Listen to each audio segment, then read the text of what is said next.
Welcome to NBA Today. I'm Malika Andrews. We have a full house today, joined by the big fella Kendrick Perkins, Matt Barnes, senior NBA insider Adrian Wojnarowski, and senior writer Ramona Shelburne. We have a lot to get into today, you guys, but we're going to start across the street at Crypto.com Arena because last night the Lakers, they faced Luka Doncic and the resurgent new look Mavs.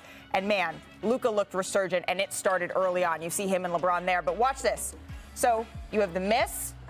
Oh, Luka comes in for the slam. And on the play before this, Luka landed hard on his back. This is what everyone in the arena said, all right, this guy's, he's doing okay. He's going to be playing above the rim. It's just not fair because he could do everything else. Now he's going to start losing some weight and playing above the rim. Look out. That's what happened when you lose 60. and Perk, you know a little something about that? Well, LeBron James, he pulls up from deep because for a while, it did not look like the Lakers were in this one. In the third quarter, the tide seemed to change a little bit. Just call him Logo LeBron there. My goodness. Good. So LeBron with range and Russell Westbrook, he likes that. So let's go ahead a little bit. LeBron James again. Heat check mode. Rhythm. Oh, but he was in exactly, Matt. He was in his bag at this point in the game. All right, let's go ahead to the fourth quarter. Under 5 to play. The Mavs up by 1. So Luka ISO on LeBron here. Drives. Little step back J. Mavs up by 3 now. So next possession.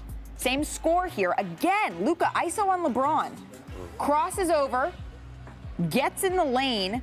Lobs it to Dwight Powell, who lays it in. So then there's a little bit of a theme developing here. Next possession, Mavs still up 3. Luka ISO on LeBron again. Luka gets by him again and finishes with the floater. The Lakers were outscored 15-4 in the final 7 minutes, and Mavs win 109-104.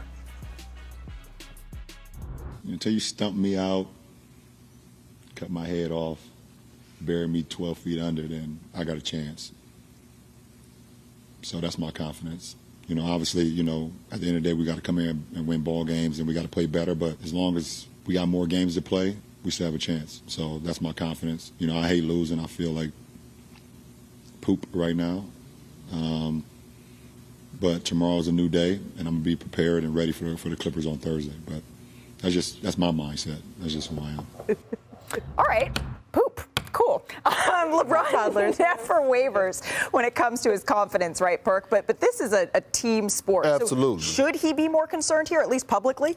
Yeah, he should. And it's not because of his play. By the way, let's put it out there. We all know he's 37 years old, year 19. We get all that. But he's playing basketball at an extremely high level. But he should be concerned because of a 5 of 17 shooting night from Russell Westbrook or a 5 of 14 night from Malik Monk. But then past that, if you look over this past season, guys have really been starting to go at the Lakers and LeBron. We saw Luka last night in savage mode. He was calling LeBron up in the pick and roll to get the switch to actually embrace the challenge and go at him. We saw a few weeks ago with him and Desmond Baines and the Memphis Grizzlies getting into it. So he should be concerned because now this younger generation, they don't give a damn. And I never thought that we would get to this point, but we've gotten here where they're not afraid. They don't have doubt no more of beating a LeBron James team. So, yes, he should be concerned. Well, and Russell Westbrook, he said after the game that he needs to play better, Matt. But what did you see from all of that? My first concern was when I saw LeBron guarding Luka down the stretch. That shouldn't, at this point, their best defender is someone who's 37 years old guarding the other team's best defender. So that was my first concern. I'm like, why is LeBron even on him at this point anyway? So that kind of says a lot about their defense. But I do think LeBron is concerned, but he can't show it. You know what I mean? Your team goes as your leader goes, so he has to be fearless and has to say, I thought normally people are 6 feet, but LeBron said he's got to be 12 feet under until he doesn't have a chance. So I still, extra deep. I'm still holding out a little glimmer of hope. This team is built for the playoffs. This team is not, the season is a marathon. Everyone wants to say this is an experienced team. This is an older team at the end of the day, and that's the word that needs to be used. So when it's able to, if they're able to get to the playoffs with some rest, and it's all about adjustments and days off, I think you'll see the best possible Laker team. Well, because this team may be built for the playoffs, but we've seen it before. You got to make it in there first. You can't slip so low that a play-in is then they're in danger, Ramona. I think they'll make the play-in tournament. I know they're treading water there and they're getting dangerously close. They're closer to being out of the play-in tournament than they are to being in the play-in tournament. Right? So I think they're at that point, though, where you have to look at who's chasing them. San Antonio's chasing them. Portland, New Orleans, obviously chasing them. But I think they have enough of a cushion there, and especially in terms of the motivation of the teams behind them, they should be able to sneak in there. Right. But what do you want LeBron to say? Right. He's been concerned before. That didn't work. The coaching staff ripped him at halftime in the last game. That didn't work. So try a different tack. And this was a night where the Lakers really competed. They weren't good enough, but you saw them make a comeback. That hasn't always been the case. That's right. In this stretch and how poorly they played, especially with a lot of young players. Like, you just can't come out doom and gloom every night. And I think what LeBron was, he knew the group competed. They're they weren't good enough to close the game, certainly, but there's still got to be some encouragement to those younger guys. They're not good enough. Yeah, they were down 21 and came all the way back. That's a good sign. Yeah, go ahead. But just think about what we're saying right now. We're talking about a team full of veterans, and we actually congratulating them for competing. We're like, but that's what I know, but that's a sad moment. Right. Like, we're actually congratulating a group of veterans with a bunch of Hall of Famers for competing. Okay, But it's not 30th even the different starting lineup, but it's though. not, to me, it wasn't. To me, the key, and there's no moral victories in this, but the key was mixing in some of those younger guys because they need that Stanley Johnson, That's that fair. Ken Bazemore energy. And those guys played early in the season, along with Dwight Howard. Every time Dwight Howard gets put in the game, he's going to get a double-double. So for some reason, their rotation is weird, but I think they need to continue to find minutes for those younger players because the older players don't have that type of energy for the entire game like they used to. Sure, but there's always, the thing that I'm watching is there's always a game within a game, a race within a race in the NBA, right? And so there are some other teams that are watching the Lakers right now knowing that there's some picks that are at stake. So what exactly is the situation? This is fun. Well, remember, when the Lakers traded for Anthony Davis in 2019 and sent first-round picks to New Orleans, that 2022 pick from the Lakers has been traded twice now, once to New Orleans and then to Memphis. And so the way it breaks down, it was an unprotected pick when the Lakers sent it out, but New Orleans put a top 10 protection on it with the Grizzlies in the Valanciunas, Steven Adams deal. They got the Eric Bledsoe money off. Right. And so now, listen, Memphis expected they would get that pick this year. They get it from 11 to 30. New Orleans has the pick if the Lakers land 1 through 10. And the idea when New Orleans traded this to Memphis, that they would have a chance to be able to have this pick, that this could be a Laker team that would miss the playoffs. Right. Well, now you've got New Orleans and Portland, both 2 games behind the Lakers. It's not inconceivable the Lakers could drop out. And Memphis, who had a lottery pick last season, they took Zaire Williams from Stanford.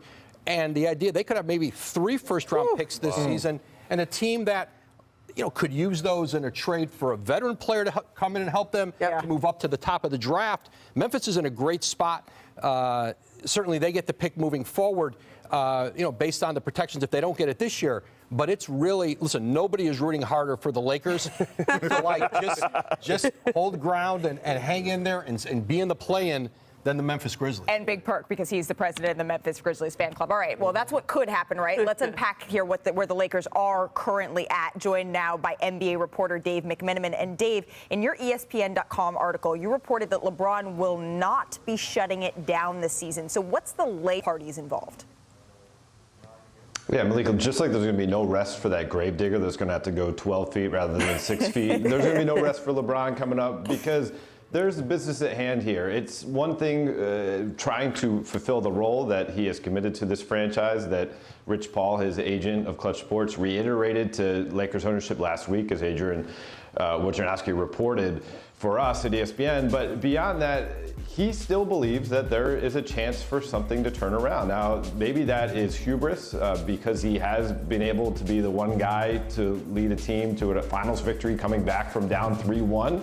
And maybe it is just someone who's done everything else in his 19-year career, so why not be the team to come from a play-in tournament to make a deep run? No other team has done that in NBA history. But there is a commitment, I'm told, from LeBron to continue to play this year, despite the swelling in his knee that he dealt with about a month ago. He's going to keep going. This will not be like his first season in LA where he shut it down for 9 out of the final 14 games. He's going to be in there and see what they can accomplish. Okay, so you've covered LeBron for a long time, spanning multiple teams. With everyone being so quick to kind of dogpile on this Lakers team, how does LeBron view being on this team that is this doubted this late in the season? I mean, just go back to last year, Malika. They were down in coming into the playoffs, the 7th seed, facing the Phoenix Suns. They go up 2-1 in that series. And if Anthony Davis doesn't get hurt, there's people in the Lakers organization that believe the Lakers would have won that series and potentially made a deep run back to the NBA Finals.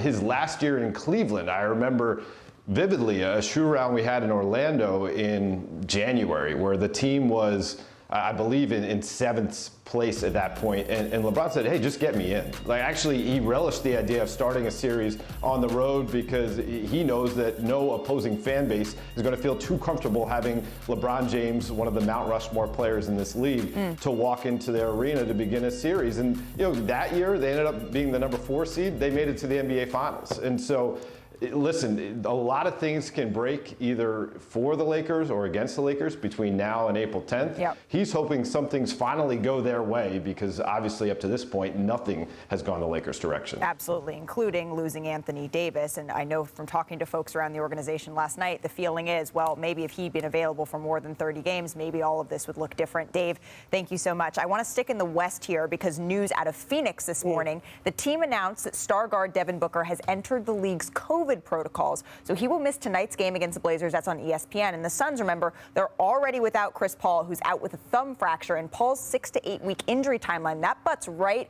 against the end of the regular season. So the Suns, their upcoming schedule, it's not that easy. You can take a look at it right here when they're facing the Bucks, they're facing the Heat, all of this without Chris Paul and Devin Booker. So Woj, it feels like it's been a while since we've seen a star enter the league's COVID protocols, and the league's regulations have changed as the pandemic has evolved. So what exactly is the process for Devin Booker to get back on the court here? Malika, it's essentially consecutive negative tests over a 24-hour period. Okay. He's got to be asymptomatic. He can't be coming out sneezing all over people. Sure. Yeah. Or 10 days. And so, but the Suns have built a cushion. They're 6.5 games up on Golden State in the West, and Memphis is right on their heels in third. And they've got a pretty significant lead on the top of the East. Yep. To have the best record in the league. They can survive not only having Chris Paul out, but however many games it's going to be here for Devin Booker, who has had a huge load over the past year. NBA Finals last year, Olympics this season. He missed some games earlier this season with an injury. But Suns expect to be playing deep into the spring. And I think it's not the worst thing in the world. We certainly don't want him to be ill. We don't want him to have COVID. But I think this is a team that has built enough of a cushion they can withstand not just losing Chris Paul, but Devin Booker for this period. Right, and you mentioned that, the separation that they have as the number 1 seed. But, Perk, what's the impact going to be, especially when you're looking at that seeding being without those two? It's going to be difficult, but I think, like Woj said, they provided enough cushion for themselves early in the season. They didn't take it for granted. I think when you look at the Phoenix Suns, I want to point this out. It's DeAndre Ayton, this is a special moment for him. Not only to show the NBA that he's one of the elite bigs, but to show why he deserves the money that he wants, right? We got to remember, Chris Paul is under contract, Devin Booker, Mikal Bridges got his deal. Like DeAndre Ayton want his lettuce, this is his time to show why. This is the time to show up and show out. All right, the Suns' next 3 games are on ESPN or ABC as they finish out their homestand with games against the Knicks on Friday after tonight's game against the Blazers, before heading to Milwaukee on Sunday for the first time since losing Game 6 of the Finals. Today. All right, it's time to go coast to coast. So we're going to start with the Clippers winning their 4th straight game. So they're now multiple games above 500 for the first time since before Christmas. So, Ramona, how are the Clippers playing so well without their stars? Well, look, they have an identity, and they compete every single night. They're really good in clutch time, too. Every single close game, they seem to pull this out. But you have to give so much credit to Ty Lue and that staff and the way they brought them together with all the injuries they've had all year long. They haven't had Kawhi Leonard or Paul George basically the whole year. I mean, Paul George just the first part of this year. Ty Lue's a top 5 coach. He really is. Yeah. Maybe higher. Absolutely. And Reggie Jackson, I mean, playing sort of out of his mind there, right? All right, onwards. The Raptors rallied from a double-digit deficit in the second half, and then they beat the Nets. They handed the Nets their 15th loss in the last 18 games. And if the season ended today, these teams would actually meet in Toronto for the 7-8 play-in. So, Matt, how much of a chance would you give the Raptors in that matchup? Remember, right now, Kyrie cannot play in Toronto. If KD is there, I'm giving the nod to the Nets. All right, there you go. All right, so the Celtics, big perk, they rallied from a 17-point deficit, their second largest of the season, to beat the Hawks behind 33 from Jason Tatum. Boston has now won 12 of 14. So what's been the key to the Celtics' resurgence this year, Perk? This guy right here, Jason Tatum, he went from being extra friendly to all of a sudden being mean and playing with tenacity and playing with passion, and it carries over. This Jason Tatum right here is the Jason Tatum I've been begging for. Oh, there you go. All right, from the east to the west, the Warriors, they allowed a season-high 129 points in their loss at Minnesota, and Golden State has now lost 6 of its last 8 games, dropped just a half game ahead of the Grizzlies for the 2 seed. So afterward, head coach Steve Kerr, he was not pleased with his team's energy. Take a listen. It's more of an intangible than a tangible. It's not a strategic thing as much as it is just a feeling and an energy, a collective spirit. I didn't like the energy and the spirit tonight. All right, so Steve Kerr not blaming someone so much as he's blaming something, just bad energy overall. But I know, Big Perk, you've talked a whole bunch about Draymond Green being the heart and the soul of this team. So how much would just him coming back fix all of what Steve Kerr's talking about? It would fix everything. Look, when you talk about energy, you're talking about swagger. You're talking about those young guys. As far as on the defensive end, that's not the Warriors. But if you got Draymond Green there, your big brother, it's a difference maker. And a lot of people just can't relate when I say he's the heart and soul of the team. Think about this. This is how much coaches value Draymond Green around the league. The man don't average double-figure rebounds, assists, all points, and made the All-Star team as a reserve. So when I tell people certain things about having that big brother, it's almost like you're on the road game, right? And Draymond Green is not on the bus. Where are you going? This is how they walking when they. Oh, it's like, bye, Perk. Head down, no confidence. Yeah. Right? So Draymond Green on the bus, the swag turns up. It's totally different. They scared to come outside. You know, the drip is there. They got the swag there because they know I got this warrior. I got this my guy with me. So it's a difference. That's what I be trying to tell people. Well, it's funny. That's actually how Woj walked into the studio this morning. He was walking, he was singing like that. He was, he had that type of swagger. He's not even there, though. Like, he's not even with the team. And I think that's another issue Steve Kerr talked about last night. It was he basically said, we just need him to hold the young guys accountable. Even if he can't play, they need him on the bench doing whatever that walk was you were doing. But the only reason why small ball works is because of Draymond Green. He makes it look so easy. And again, he's the security blanket. Like teams take on the personality of certain people on the team, this team takes on his personality when he's there. Similar to how Memphis is a bunch of dogs with John Moran leading them, Draymond gives this team so much more confidence and security, not only on the defensive end, which he was before he got hurt, right in the tops of the Defensive Player of the Year, but the offensive end. He is such a mastermind out there, especially getting Clay back now, being able to get these guys in the right spots and getting them their right shots. So to answer your question, Draymond coming back and Clay getting healthy answers all this. Right, because Klay Thompson also missed that game against Minnesota, so perhaps some reinforcements could be coming for the Warriors. And speaking of reinforcements coming, we pivot now to the Nets. So, Woj, what can you tell us about when we might see Kevin Durant back out on the floor?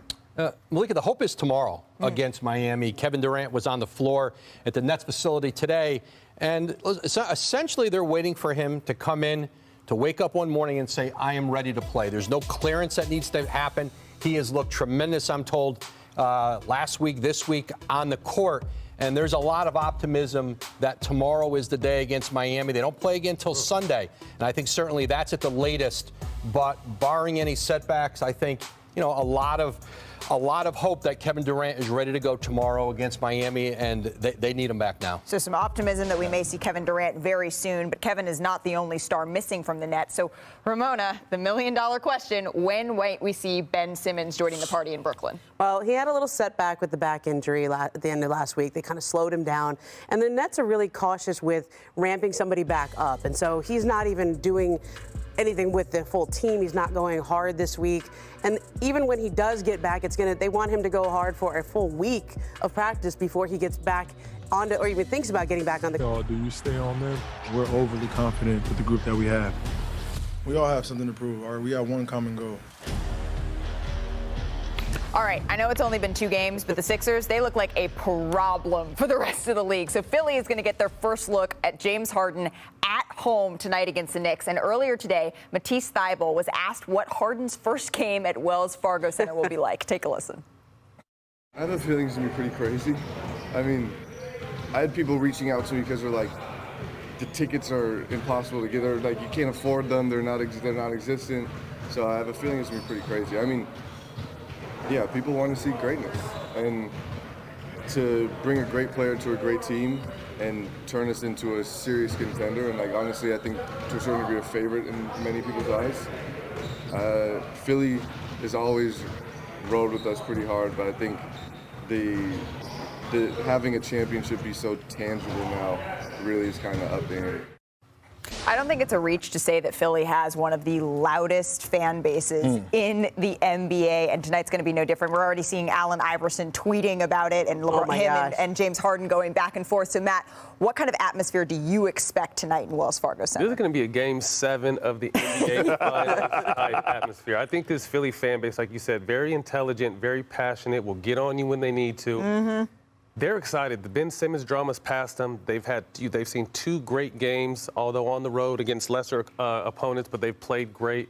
But this team's excited. This is the most excited this is the first time, maybe since Allen Iverson, we just mentioned him, that this team has a legit chance to go to the finals and win. So this fan base is going to be crazy tonight. Oh, they're going to be insane, Perk. Yeah, and it's not just since Allen, you're right, since Allen Iverson, but they haven't had a guard for as a point guard / shooting guard since Allen Iverson. When you talk about like what happened with the situation with Ben Simmons and them getting a guy like James Harden, his jersey was is number 1 for a sellouts or whatever the case may be, but it's gonna be lit. I mean, you know what I mean? Like, they're gonna be walking in like what was that little walk you did earlier? They're gonna be walking in like come outside. The secondary ticket market is hot right now in Philly. It's up 50% on the secondary ticket market since the James Harden trade. I mean, so if you don't have tickets, sit at home. Probably too late. If you don't have tickets, then you're not getting them. All right, we've only seen a small sample size so far, but Matt and Perk, can you give us a little bit of a demonstration about how a team might attempt to stop real quick? the Embiid Harden pick and come roll? on, Just get up in his face. Like,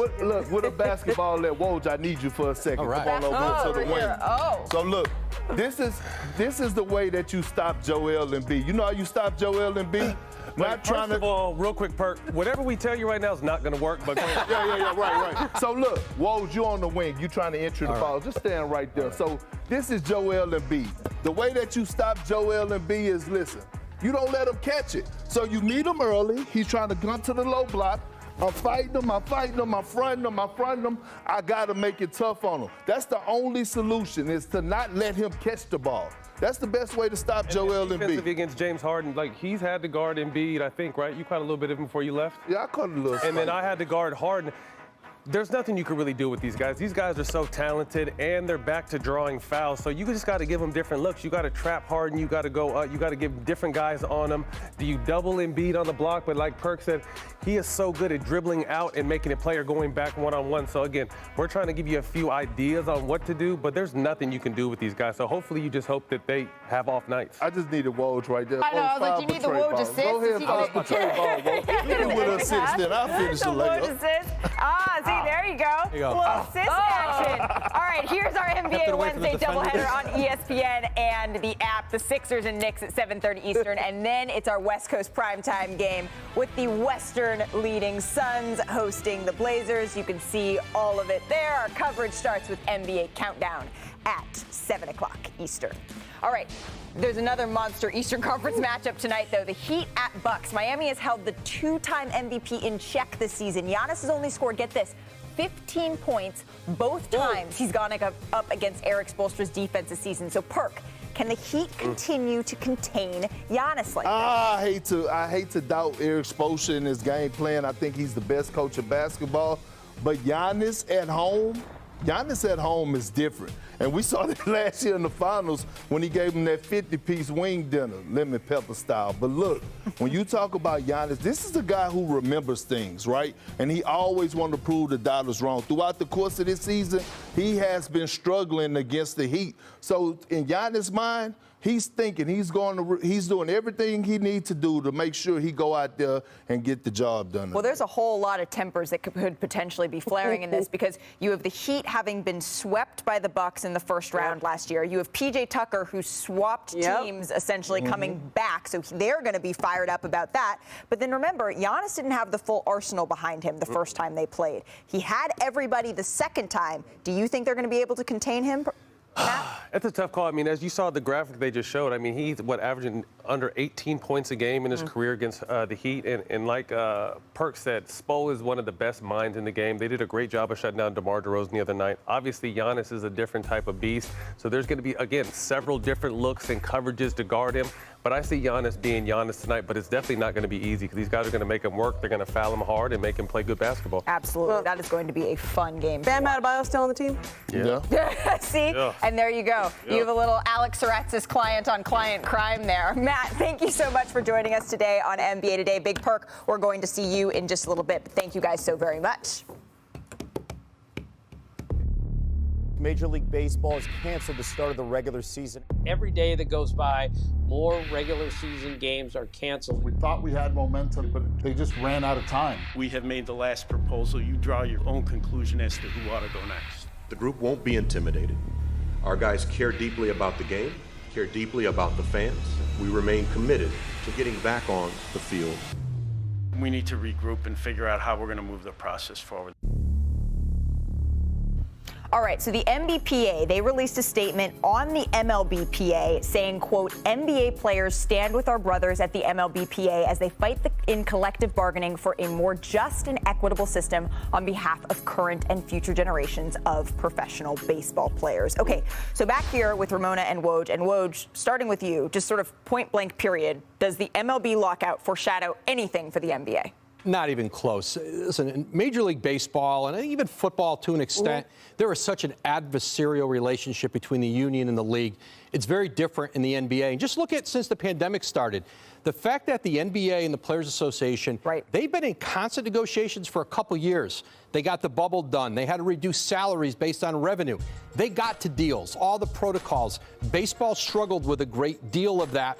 Listen, the NBA, they can both opt out of their deal later this year. The deal's through 2023-24, but there's a mutual opt-out in the NBA and the Players Association this December. I think they would love to have a deal in place by then. The other fact, baseball's financial structure, there is great disparity between what the players want and what the owners are willing to do. There's a financial structure in place in the NBA that both sides feel works.